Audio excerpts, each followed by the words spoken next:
Jesús oró y él oraba, yo te pido y los envío, como tú me enviaste a mí, yo los envío. En el capítulo 20 vuelve a repetir, como el Padre me envió, yo los envío.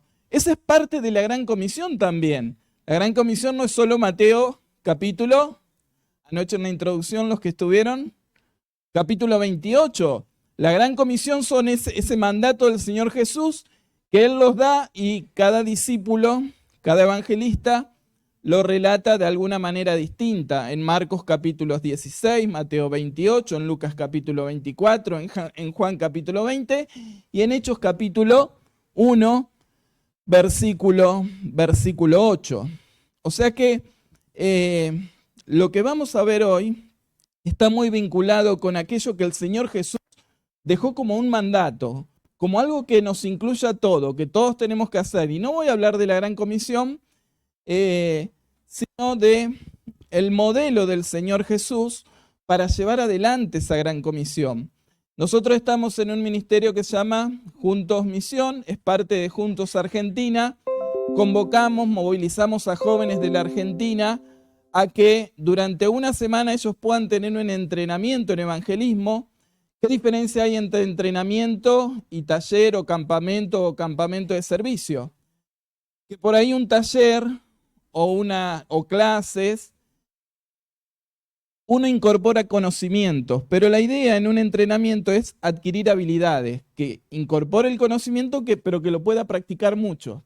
Entonces el joven durante la semana se le da la capacitación y se lo manda a las casas a evangelizar y a discipular. Y nosotros seguimos el modelo de Lucas, el modelo de Jesús, el modelo que Jesús estableció aún con sus propios discípulos, el de Lucas capítulo 10. Y les invito a que leamos. Ustedes saben que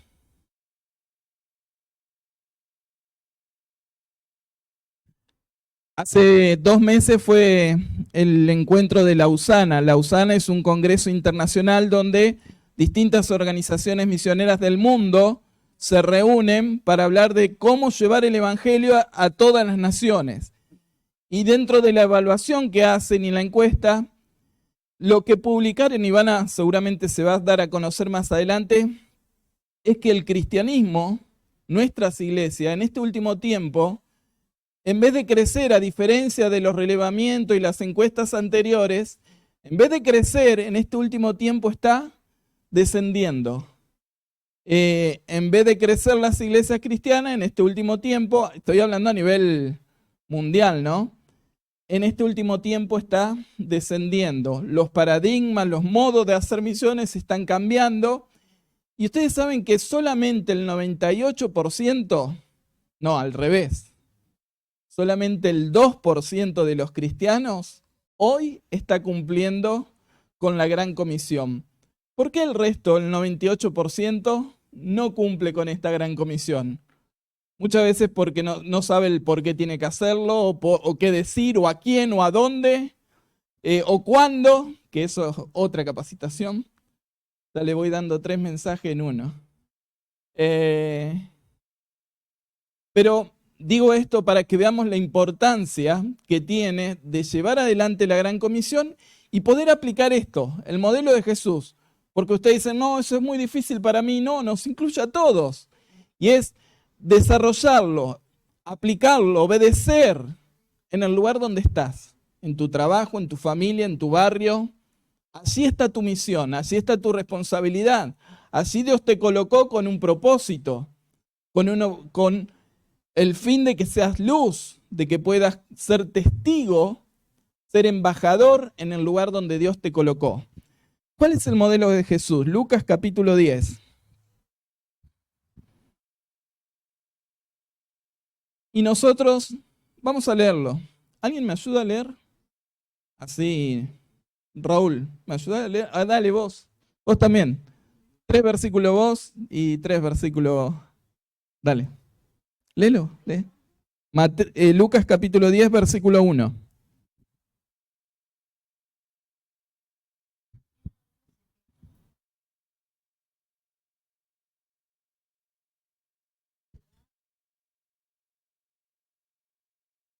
Sí.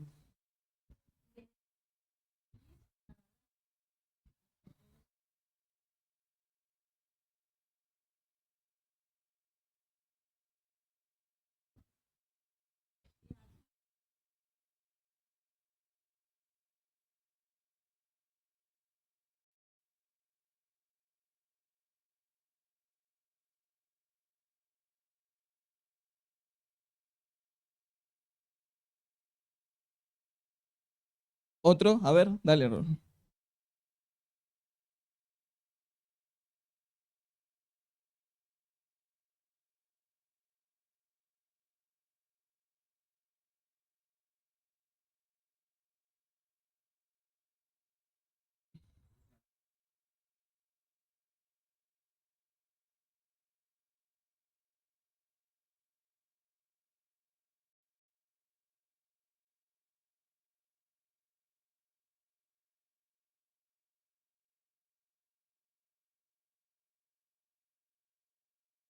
¿Otro?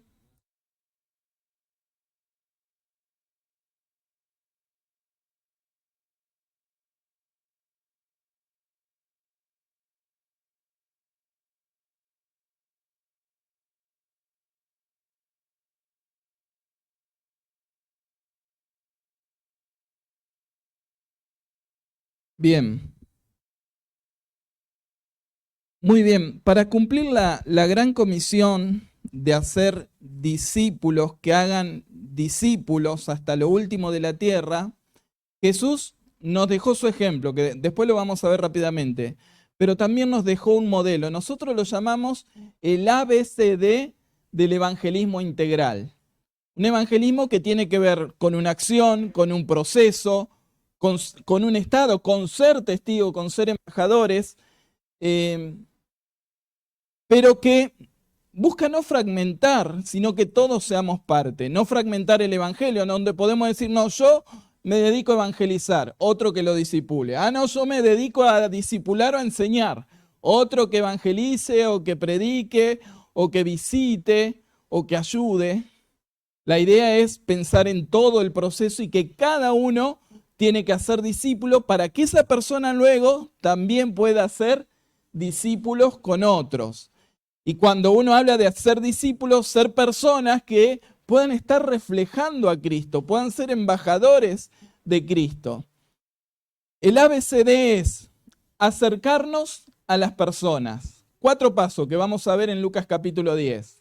Bendecir a nuestro prójimo, conquistar al perdido y discipular al hermano. ¿Lo aprendieron ya? ¿Alguno lo quiere repetir? A ver, lo repetimos entre todos. Acercarnos a las personas. A ver, otra vez, vamos de nuevo. Acercarnos a las personas. Bendecir al prójimo. Me encanta cómo hacen mueca. Conquistar al perdido. Ese, y queda la D, discipular al hermano. Ese sí ya todos se acuerdan. Bien, discipular al hermano. Entonces este es el proceso de crecimiento que se tiene que dar en las personas. Y es el modelo que Jesús, primero, fíjense que Él nos dejó su ejemplo. Él se acercó, se hizo hombre, no escatimó ser igual a Dios como cosa que aferrarse, sino que se humilló, se hizo hombre, se acercó, se hizo igual que nosotros. Durante 33 años vivió en la tierra como hombre. Él era Dios, pero también era hombre. Durante 3 años de su ministerio Él estuvo para bendecir, tuvo compasión, sanó, dio vista a los ciegos, dice los evangelios. Él vino a dar buenas nuevas, Él vino a bendecir, a dar paz.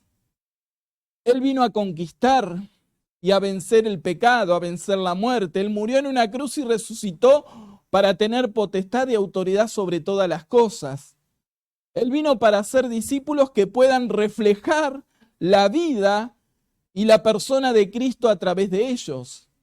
Cristo nos dio el ejemplo y nos dejó su espíritu para que nosotros también podamos ser sus discípulos, que también hagamos otros discípulos. Entonces, lo primero que tenemos que hacer, según Lucas, después le doy una tarea, otra tarea para que hagan en su casa, dividan una hoja en 2 y de un lado vuelvan a leer Lucas 10 y ponen las cosas que Jesús le dijo que tienen que hacer. ¿Alguno las contó? ¿Cuántas son? Y del otro lado, pongan las que le dijo que no tienen que hacer.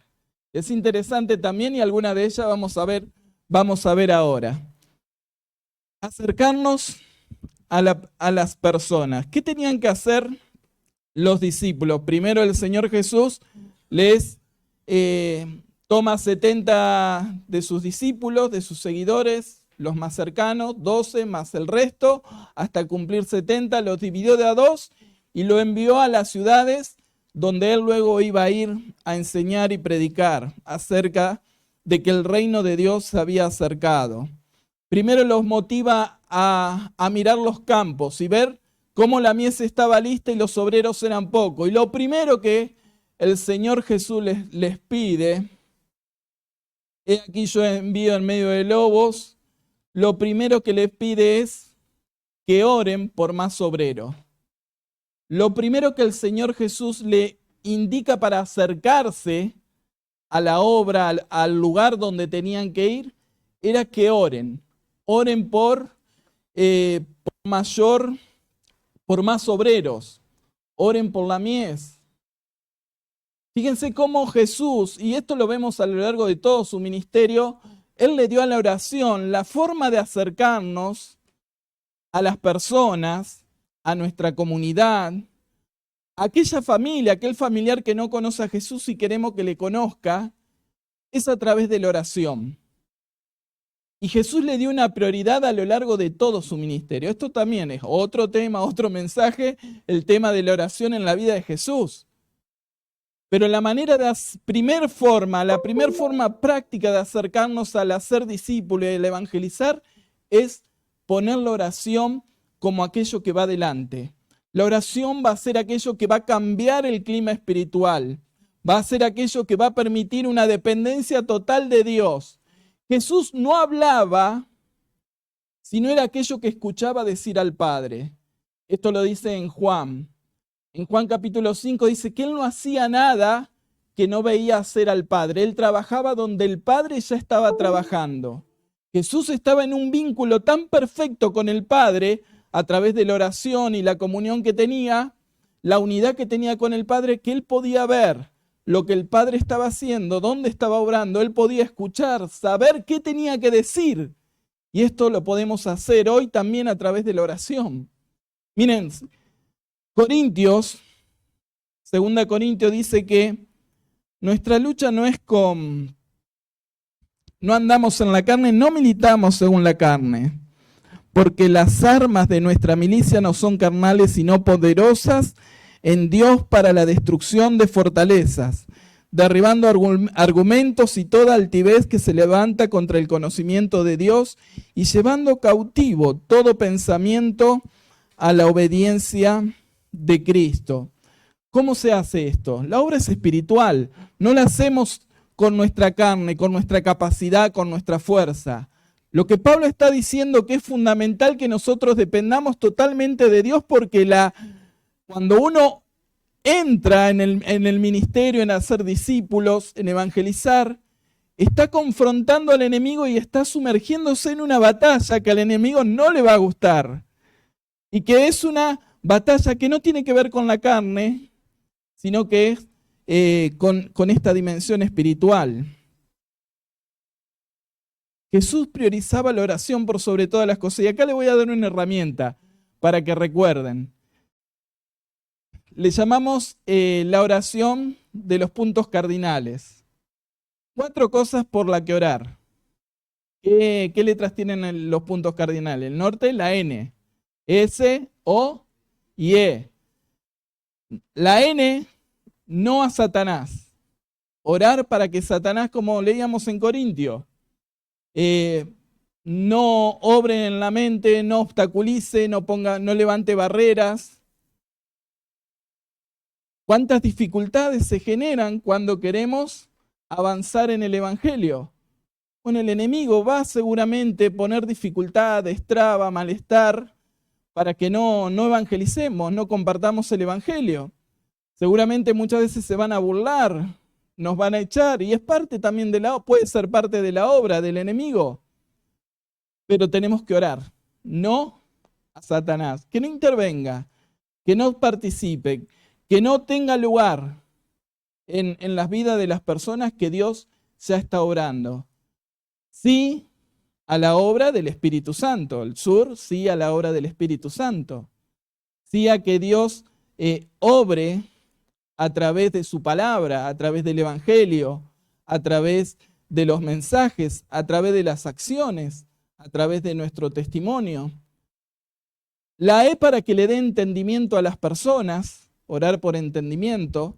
La O, orar por oportunidades, que Dios nos dé oportunidades para evangelizar. Y en el centro, ¿qué hay en el centro?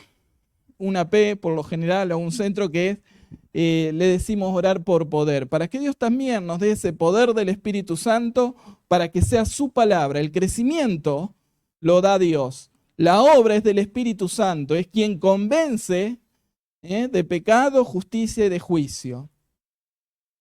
Es una linda herramienta para que cuando ustedes oren puedan llevar adelante este acercamiento. También otra manera, si ahora van a tener un mes de evangelismo, es anotar. Esto le llamamos red de oración familiar. Anotar 3 personas a las que a ustedes les gustaría que conozcan, que no conocen de Cristo, y a ustedes les gustaría que puedan conocer el mensaje del Evangelio, de salvación. Anoten esos 3 nombres y oren durante todo este mes por esas 3 personas. Y van a ver cómo Dios obra. Pídanle la guía por a quién hablar, a quién predicar, dónde Dios está obrando, y oren por esas personas que Dios va a traer a su mente, a su corazón, para predicarles el Evangelio.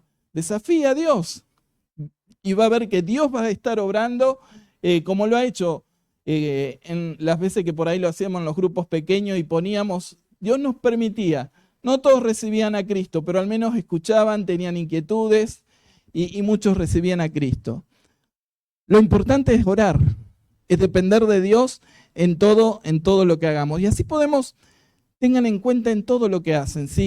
Si su campo de misión es el trabajo, orar en todo momento, tener ese vínculo continuo con Dios, dependiendo en todo lo que hagamos. Cuando hablamos con nuestro compañero, orar en ese momento por nuestro compañero, para que conozca de Cristo, para que venga la luz a su familia y a su casa. ¿Se entiende? Darle la importancia a la oración que Jesús le dio. Otras herramientas prácticas, y podría dar otras, pero la caminata de oración. Si van a hacer actividades en una plaza, bueno, que hayan grupos de hermanos, quizás caminando alrededor de la plaza orando, o en las 4 esquinas orando, o en un banco orando, pero mientras alguien predica, otro grupo esté orando por las actividades que se están realizando. La oración, entonces, es una manera de acercarnos a las personas. Para eso muchas veces tenemos que observar, conocer, identificar necesidades, identificar cuáles son sus inquietudes y estar orando por ellas. Y decirle, voy a orar por este problema y vas a ver cómo Dios obra. Y eso te va a dar posibilidad de que luego les puedas predicar el Evangelio. Pero tenés que conocer cuáles son sus necesidades y buscar motivos para estar orando también por esas personas. Observar cuáles son sus problemas, cuáles son sus inquietudes. También otra estrategia que utilizamos es ir casa por casa. Esta es la estrategia como Lucas. Y la manera de ingresar es, queremos bendecir a la comunidad y estamos orando por las familias. ¿Tiene algún motivo de oración? Si te dice sí, entonces anotamos el motivo y luego le preguntamos, ¿te gustaría? Eso con los chicos, lo mandamos de 2 en 2 como en Lucas, golpeando la casa, y si nos dicen sí, ¿te gustaría que oremos por vos en este momento ahora? Si nos dicen que sí, oramos en el momento por ese motivo y esa necesidad y utilizamos la oración evangelística. ¿Alguno la escuchó? La oración evangelística. La oración evangelística es orar por la necesidad que dijo y oramos. Y te pido para que tenga paz, perdón y vida eterna. Y cuando pedimos por estas tres cosas, decimos en el nombre del Señor Jesús, amén. Y cuando terminamos la oración, les preguntamos, de estas tres cosas, paz, perdón y vida eterna, ¿cuál crees que más está necesitando ahora? Y cuando nos dice la paz, ahí vamos con los textos que hablan que Jesús es la paz. Pero fíjense cómo la oración termina siendo un elemento clave en el acercamiento a las personas y también en el evangelismo y que el Espíritu Santo pueda estar obrando en las personas. Observar, acercarnos. Miren, John Piper dijo, y pasamos al otro punto, John Piper dijo, Dios creó la oración como un walkie-talkie de guerra y nosotros lo hemos convertido en un telecomunicador del hogar. ¿Alguno conoce el walkie-talkie de la guerra? ¿Para qué se utiliza? El comunicador del hogar es el que tocan el timbre y de la cocina le dicen quién es. Pero el walkie-talkie de la guerra, ¿para qué servía? ¿Para? En la guerra. Bien, para comunicar al sargento, al jefe, al general, que tenés problema, que te mande municiones, que te mande... que te mande ayuda, refuerzo. ¿Vos habías dicho? ¿Lo mismo? Bien. ¿Cómo? Que te diga una estrategia. Todo eso. Y nosotros lo transformamos en... La oración es para comunicarnos con nuestro general. Es lo que nos va a dar el socorro, la ayuda, la estrategia, la guía. Segundo, B. ¿Qué era la B? Bendecir al prójimo. Muy bien que están anotando muchos. Después le paso el material. O mejor van a Argentina a un Junto Misión, que los voy a invitar la próxima cuando hagamos y participan. Hay 3 niveles de entrenamiento. Este sería el primero. Bendecir a nuestro prójimo. Esto también es algo importante y es parte del proceso. Fíjense que en Lucas capítulo 10, ellos fueron a las ciudades de 2 en 2, no tenían que detenerse, no tenían que llevar nada, dependían de su Señor, dependían de lo que Jesús ya tenía dispuesto que Él le iba a prometer. No tenían que perder tiempo, el tiempo era importante y no se podía perder, y había que tener una dependencia total de su Señor. Ahora, cuando llegaban a la ciudad y a una casa, tenían que decir paz a esta casa. Algunos la recibían, otros no. Los que la recibían, ¿qué tenían que hacer? Quedarse, ¿qué más? Compartir, comer lo que le daban, sanar a los enfermos.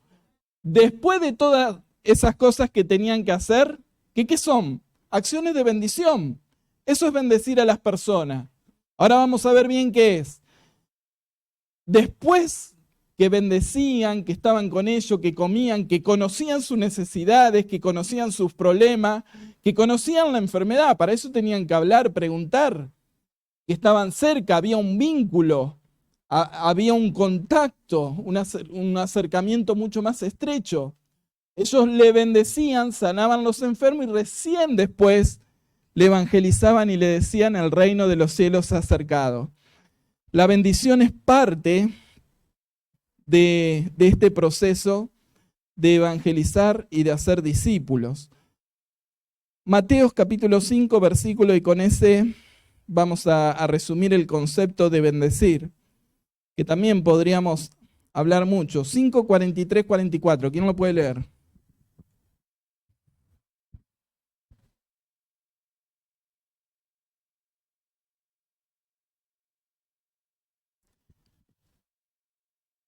La palabra bendición es eulogia, que significa decir algo bueno, hablar bien.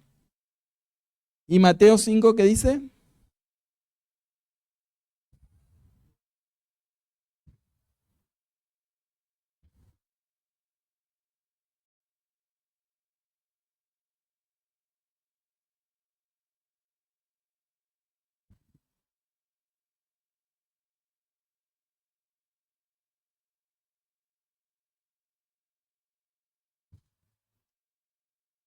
Bien, ahí tenemos un concepto bien amplio, una definición bien amplia de lo que es bendecir. Bendecir es, dice, amen a sus enemigos. Bendecir es decir bien, es amar aún a aquellos que más nos cuesta. Es hacerle bien aún a aquellos que no nos quieren. Bendecir es decir bien, es hablar bien, aún del que nos cuesta. Y a veces estamos acostumbrados a no hablar bien o no pensar bien. Decir, bueno, este drogadicto si sigue así se va a morir, ¿estamos bendiciendo? Este alcohólico si sigue tomando se va a morir, ¿estamos bendiciendo? Este si sigue gastando plata así se va a quedar sin nada. Todo generalmente palabras, pensamientos, acciones que son lo contrario a decir bien o hablar bien de nuestro prójimo. Estamos viendo bendecir al prójimo. Bendigan a los que os maldicen. Bendecir es hagan bien a los que os aborrecen. Bendecir es hacer el bien. No solamente es hablar o pensarlo, sino hacer acciones de bien. Generalmente en nuestras campañas de Junto Misión, no solamente, digamos, llevamos, por ejemplo, un equipo de médicos, odontólogos, enfermeros, y ofrecemos a la comunidad acciones de atención médica para toda la comunidad gratuita. Por ahí en localidades donde hemos ido de Argentina, era una de las necesidades que más nos pedían. Se hace un relevamiento previo a ver cuáles son sus necesidades y cómo podemos impactar y bendecirles con nuestras acciones. Lo mismo pueden pensar ustedes en este mes. ¿Cómo podemos bendecir a aquel por el que estamos orando? ¿Cómo podemos bendecir cuando estemos en la plaza? ¿Cómo podemos bendecir o hacer bien a aquellos que Dios puso en nuestro corazón para que le hablemos del Evangelio? Dice, oren otra vez por los que ultrajan. Bendecir es orar bien, es orar por aquellos, por nuestro prójimo. Bendecir es oren por los que os ultrajan y os persiguen. Bendecir es reaccionar bien, que nuestras reacciones ante aquellos que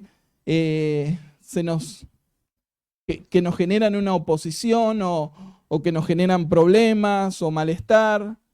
Bueno, nuestra forma de reaccionar, no solamente de hablar y de hacer, sino de reacción, nuestras caras, nuestros gestos, nuestras actitudes, de alguna manera pueden ser una acción de bendición o una acción de maldición para la otra persona.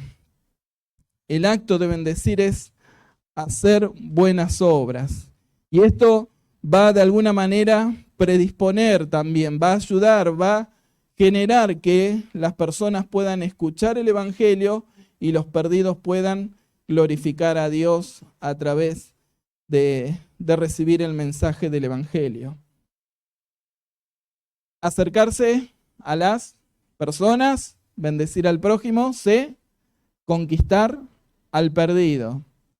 ¿Ustedes piensan que todo esto lo damos en una semana y horas de capacitación y lo tenemos que resumir en 30 minutos?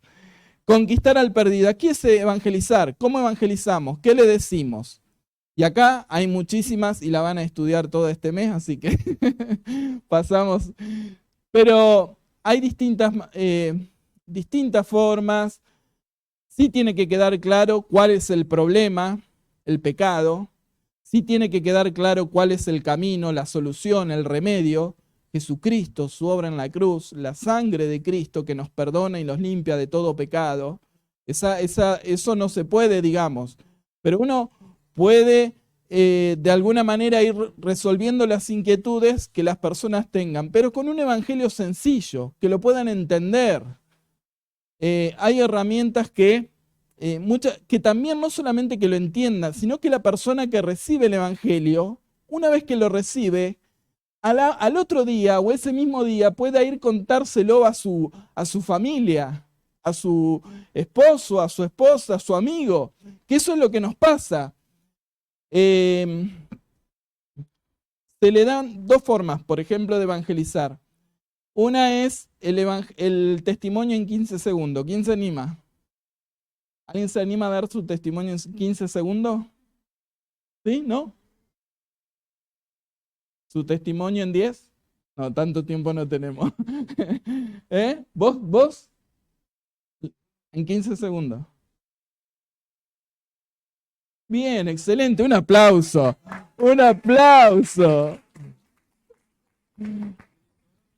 Y le sobró tiempo. Muy bien. ¿Cómo era antes? Estaba muerto y perdido. Bien, una manera, hubo un tiempo en mi vida que yo, esto lo puedo decir yo, por ejemplo, le tenía miedo a la muerte, era inseguro, pero desde que conocí a Cristo y decidí seguirle, Él me dio paz, esperanza y seguridad de vida eterna. Lo que éramos antes de conocer a Cristo, en dos conceptos: conocí a Cristo, decidí seguirle y Él me dio esperanza, seguridad de vida eterna. ¿Ahora se anima alguien a decirlo? Raúl, sí. A ver, ¿cómo lo dirías?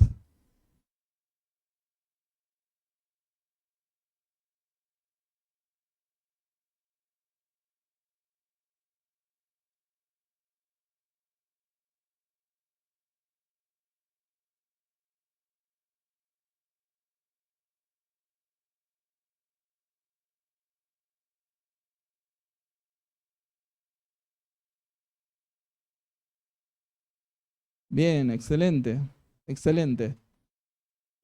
10 minutos, pero excelente. Bien. No, bien, excelente, excelente. Muy bien, eso es, así. ¿Qué hizo Cristo en tu vida? ¿Cómo te cambió? En todos Dios hizo algo, Dios hizo un cambio. Si vos recibiste a Cristo, Dios te transformó. Sí, mirá, otro que bien.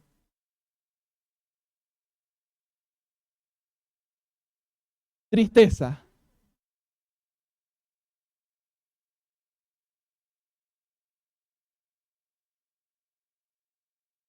gozo, excelente, me encantó, muy bien, un aplauso.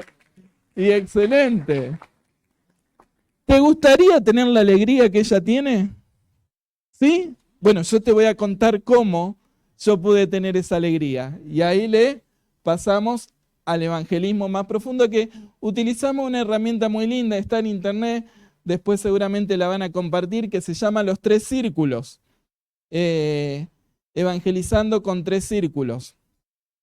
Es rapidísimo, pero bueno, no tendría tiempo ahora, lo pueden buscar o para que lo compartan. Y es una herramienta, pero pueden utilizar cualquiera. En Argentina hemos conocido, bueno, de chiquito los 5 colores, evangelismo explosivo. ¿Qué otra herramienta? ¿Eh? Con pintura, gráficos. Hay muchísimas herramientas que uno puede evangelizar. Lo importante es que se entienda el problema de nuestra vida espiritual y de nuestros problemas y la solución que es Cristo. Y cómo esto cambia, nos da esperanza, nos da un nuevo sentido a nuestra vida. Fíjense que los discípulos dijeron, después que sanaron sus enfermedades, después que comieron con ellos, el reino de los cielos se ha acercado. Jesucristo era aquel que llevaba el reino espiritual de Dios, del Padre, a sus vidas. Y era el camino, la verdad, que podía hacer que conozcan al Padre. Ahora, ellos no tenían que ir de una casa a otra. Cuando encontraban la casa de paz, tenían que quedarse ahí. ¿Cómo uno conocía que era la casa de paz? Porque recibían el mensaje. Primero recibían el mensajero. Lo hacían pasar, compartían, querían comer. Y esto en la semana se experimenta. Los chicos, es el tercer día y lo invitan a cenar, comen asado, le regalan pan, es algo que se experimenta. Reciben el mensajero, reciben el mensaje, reciben a Cristo como su Salvador. Pero no solamente eso, sino que también reciben la misión. Ellos apenas entienden el Evangelio, van y comparten. Y quizás al terminar la semana en la casa, se junta toda la ellos mismos juntan toda la familia y le cuentan acerca de Jesús. Con nuestra ayuda, nuestra guía, se hace una reunión, un encuentro en una casa, un grupo pequeño, y se da un inicio de discipulado. La idea no es ir de casa en casa buscando muchos contactos, muchas decisiones, sino buscar tu discípulo. Buscar aquel que puedas predicarle el Evangelio, pero luego, como dice, enseñarle todas las cosas para que ellos puedan hacer discípulos. El mismo modelo que siguió Jesús con su discípulo. Él le dijo, Señor, ¿eres tú el Cristo? Vení, ven. ¿Y qué hizo Jesús? Lo llevó con él, para que vean dónde dormía, esto en Juan capítulo 1, 2, dónde dormía, dónde comía, qué hacía, cómo vivía, cómo reaccionaba, cómo bendecía. Y cuando ellos conocieron a Jesús, se dieron cuenta de que Él era el Mesías. El propósito del discipulado, un discipulado que puede ser espiritual porque necesita la obra del Espíritu Santo, un discipulado que necesita la obra de la iglesia, la comunión, la participación de toda la iglesia y todo el cuerpo, pero un discipulado también personal, donde cada uno tenga su discípulo, para que ese discípulo pueda ser otros discípulos. ¿Dónde está eso? Segunda Timoteo, capítulo 2, versículo 2. ¿Qué dice? Esto pues te encargo, Timoteo. ¿Recuerdan? Esfuérzate en la gracia que es en Cristo Jesús, lo que has oído de mí ante muchos testigos. Esto encarga a hombres fieles que sean idóneos para enseñar también a otros. ¿Cuántas generaciones de discípulos vemos en este pasaje? ¿Cuántas generaciones? 4. Se los voy a decir, no voy a dar tanto suspenso porque no tenemos tiempo. 4. Pablo a Timoteo. Timoteo a otros hombres fieles que enseñen a otros hombres fieles. Fíjense la visión del movimiento, de la obra espiritual, del crecimiento de la iglesia y del discipulado que tenía Pablo en mente. Timoteo, esfuérzate para ser discípulos. La gran comisión, el mandato, el mandamiento, el verbo imperativo estaba en hacer discípulos. Mientras ibas, mientras estabas yendo, mientras estaba ahí en tu lugar, en tu campo de misión, hacer discípulos. Ese es el imperativo. Y es la parte por ahí que más nos cuesta.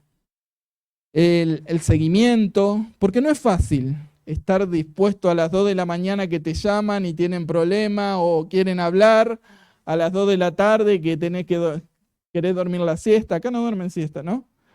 ¿Sí? ¿Algunos sí? O necesidades económicas que pueden estar pasando y tenés que ayudarlo o llevarlo al médico.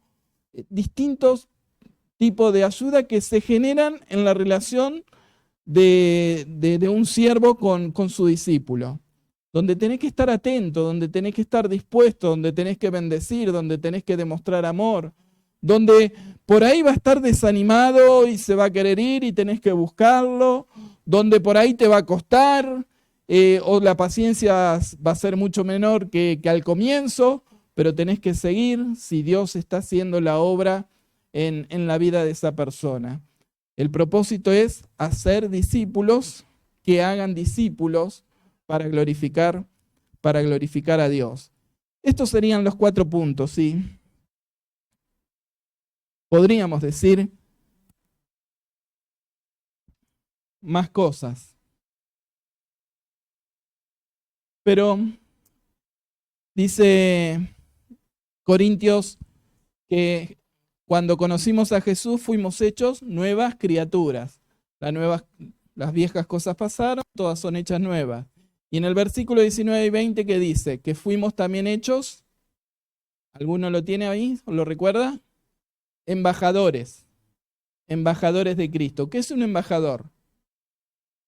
Alguien que representa a una persona, un presidente, en general la función que más conocemos. Es su palabra, es su voz, es su pensamiento en otro país. Lo mismo somos nosotros. Tenemos que reflejar, representar, decir lo que Cristo quiere que digamos a través de nuestra vida. De alguna manera, Cristo se tiene que ver a través nuestro. De alguna manera, y miren, si somos nuevas criaturas, Corintio dice, somos embajadores. Las dos cosas van juntas. No podemos ser nuevas criaturas sin ser embajadores.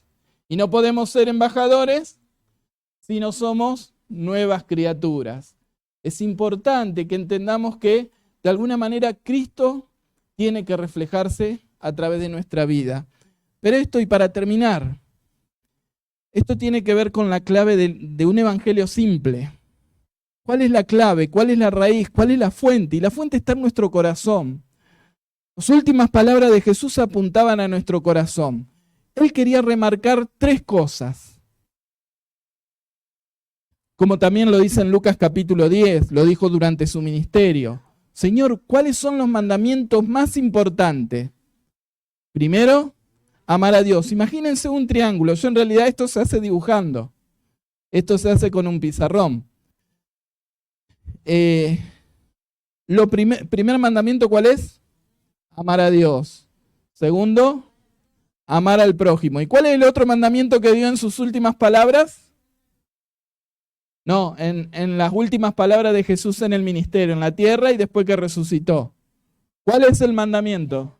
Hacer discípulos. Las tres cosas.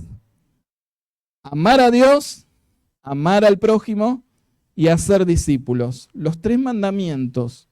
Y el evangelio es esto.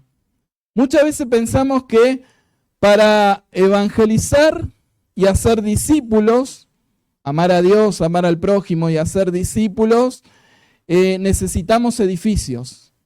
Y no podemos crecer, no podemos extendernos si no tenemos el edificio. ¿Es necesario el edificio para estas tres cosas? No. A veces, y muchas veces es importante, pero no es indispensable. Lo importante es amar a Dios, amar al prójimo y hacer discípulos. Muchas veces pensamos que necesitamos presupuesto, dinero. ¿Es importante? Puede serlo, puede que nos ayude a hacer más cosas, pero ¿es indispensable? ¿Podemos amar a Dios, amar al prójimo y hacer discípulo con pocos recursos? Sí, sí que podemos. El evangelio es simple. Muchas veces pensamos que tenemos que ser una iglesia gigante para abrir otras iglesias o tener reuniones en casa y discípulos en casa. Una iglesia con muchísimos dones, siervos y demás. ¿Y es necesario tantas personas para amar a Dios, amar al prójimo y hacer discípulo? No, porque esto es personal. Es cada uno haciendo discípulo. Cada uno amando a Dios. Cada uno amando al prójimo. Aquel que está cercano a vos. Eso es prójimo. Tiene que ver un poco con proximidad también. Amar a Dios, amar al prójimo y hacer discípulo tiene que ver con tu vida y con la mía. Es mi responsabilidad, es el mandato que Dios me dio a mí. Y en las últimas palabras de Jesús, el verbo que más se repite es amar justamente, en los últimos 4 capítulos de Juan. El verbo que más se repite, lo tengo por ahí anotado, era del otro mensaje, es el verbo amar. Y muchas veces el problema de nuestra no obediencia, ya sean los mandamientos, él decía, si me amas, obedecerán mis mandamientos. La condición no era obedecer el mandamiento para demostrar que amamos a Dios.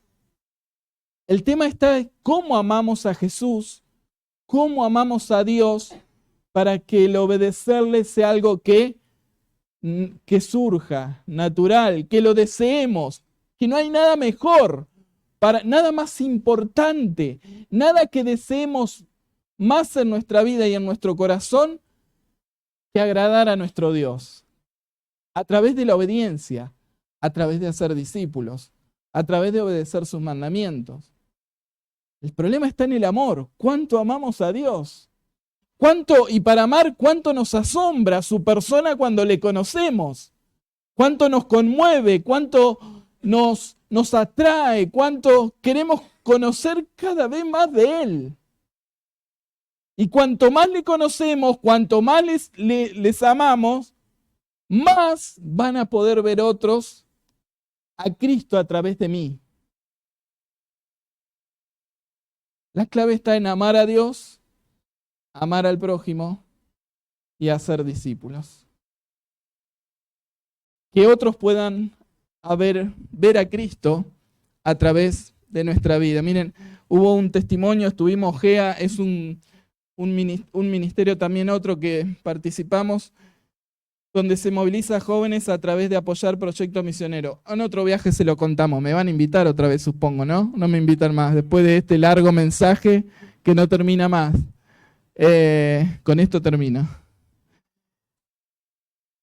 Vino un misionero, 34 años, un joven médico y que había estado como misionero en Pakistán, en un campo de refugiados sirios. Y cuando yo hablaba, era un campamento de 3 días, cuando hablaba con él me decía, sí, lo importante es que otros vean a Cristo a través tuyo. Sí, yo pensaba dentro mío, mi testimonio, ser bueno, aparentar que cumplo los mandamientos, que hago todo bien, que voy a la iglesia, así es mi testimonio. Y me lo repetía una otra vez y yo siempre pensaba lo mismo. Y en sus palabras también me manifestaba como el amor que él tenía a Cristo y que quería volver a ese lugar, a un campo de refugiados, Pakistán, donde ni podía.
Le toma la mano y comienza a orar.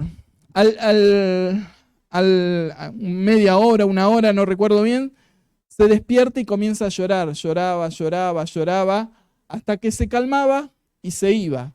Él lo único que hacía era tomarle la mano y orar, en silencio, porque si oraba en voz alta, el de Hezbolá tenía miedo que lo... Y dice que todas las noches lo mismo, iba en ese estado de angustia, llorando, él lo tomaba la mano y lo único que hacía es estar con él, oraba en silencio. Y así estuvo durante semanas. Él se tuvo que ir, volver para Argentina y antes el traductor que estaba con él le dice, vamos a recorrer el campo. Cuando fueron a recorrerlo encuentran a este hombre. Y este hombre le dice el Junior, le decimos el misionero, vamos a hablar con él, quiero hacerle una pregunta. Cuando se acercan a hablar con este hombre que era de Hezbolá, él le pregunta, ¿por qué iba todas las noches llorando? Y él le contesta que desde los 9 años el padre lo metió en el terrorismo. Y la manera de meterlo era matando con un arma a otra persona. Y que desde ahí él no podía soportar todo el daño y la maldad que había hecho. No lo podía soportar.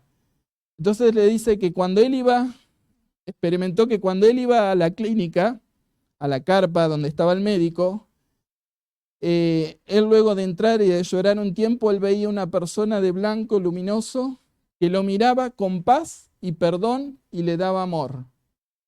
Y que eso lo calmaba y se iba. Y al otro día volvía y volvía a ver lo mismo, alguien que le daba paz y perdón a pesar de todo lo que había hecho. Él no sabía quién era. El misionero le tuvo que contar que ese era Jesús. Es difícil para nosotros entender otra cosa, pero ahí entendí lo que él me decía. Otros pueden ver, quizá no de esa manera, pero se entiende. Ayer escuchaba un testimonio en la casa de Raúl de una hermana uruguaya, de que cuando ella llegó a la iglesia y recibió el abrazo del pastor, ella dice que sintió, necesitaba y llegó a la iglesia con tanta angustia que necesitaba el abrazo de Dios. Hoy lo escuché también del hermano decir necesito sentir ese abrazo. Y muchas veces somos nosotros a quien Dios utiliza para abrazar a otros con amor, a través de acercarnos, a través de bendecir, a través de evangelizar y hacer discípulos. Amén.